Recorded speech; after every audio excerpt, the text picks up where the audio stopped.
We spoke about Police Scotland PC Martyn Coulter in May 2022 over his denial of rape and assault charges, and again more recently on the 8th of February as his trial at the High Court in Edinburgh had finally commenced. Now, I didn't report on that daily on the trial as I was waiting for more information to become available, but now the trial has concluded. Now, it would appear that one of the rape allegations came from an incident back in 2014 and was against a child under the age of 13. In fact, she was just 6 years old, while he faced further allegations of raping a woman and assaulting her 3 times between June 2013 and November 2014, and was also accused of being threatening towards her. During the first part of last week, the girl gave evidence against Coulter in which he told the court he placed his hand over her mouth before raping her at an address in East Lothian. She told the court that Coulter had threatened to beat her black and blue if she told anyone. In a statement read to the court, she said, "I had no idea what was going on. I was screaming. I was really scared. I didn't know what happened. I didn't want to tell anyone at the time because I didn't know what it was." A second incident the girl described was that Coulter had tried to pull her into the bath with him whilst he was naked. She said she had initially walked in on him and made to leave when she saw he was in the bath.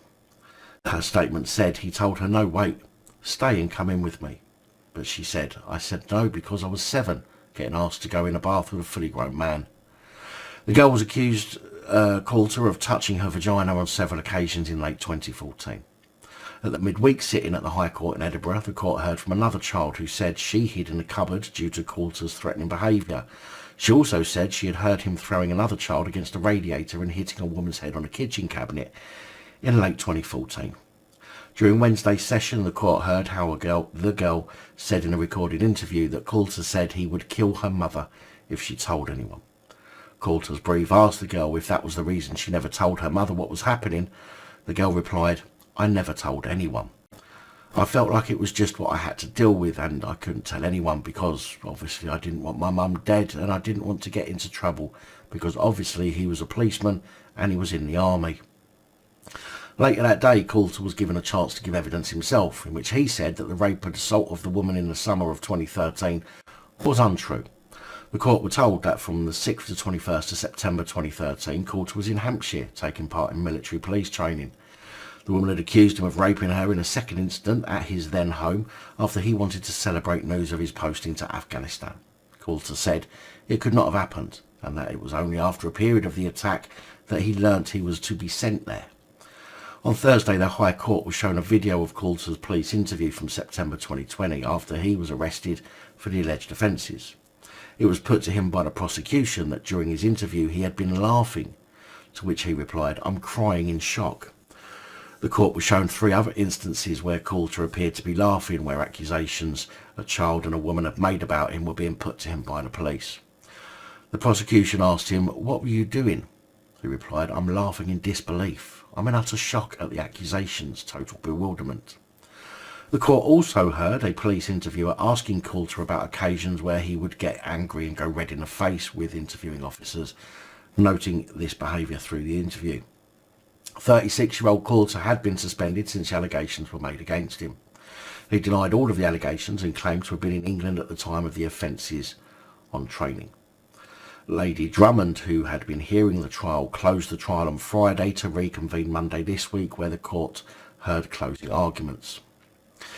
Well, Martyn Coulter of Police Scotland has now been cleared of rape against the woman and the then 6-year-old child due to doubts over the dates of the alleged incidents. So it's not that he was found not guilty by a jury based on the evidence that proved he didn't do it, just that there was a problem with the dates. Take that for what you will. So with that, Martyn Coulter was found not guilty by the jury on 6 charges, and the 7th charge was not proven. Following 4 hours of deliberation, and a verdict of acquittal was given. Google Maps, timelines, bank statements and social media posts showing Coulter's locations on the day of the alleged rape in September 2013 were said to have been questioned by the defence, but from the information I've seen, it doesn't say that they were definitive evidence that Coulter was unable to have been at the place at the time. It simply says that there were doubts over the dates of the incidents. Police Scotland have said that the officer remains suspended, and given that criminal proceedings have concluded, the matter will now be assessed for misconduct by Police Scotland's Professional Standards Department. So this is the second plod I've spoken about in 2 weeks who has been cleared of rape. The first was Hampshire PC David Longdon Thurgood, who managed to get a not guilty decision due to the witness pulling out after being asked to attend 3 trials. The original trial, which the jury couldn't reach a verdict on, and the second, which ended due to several members claiming COVID.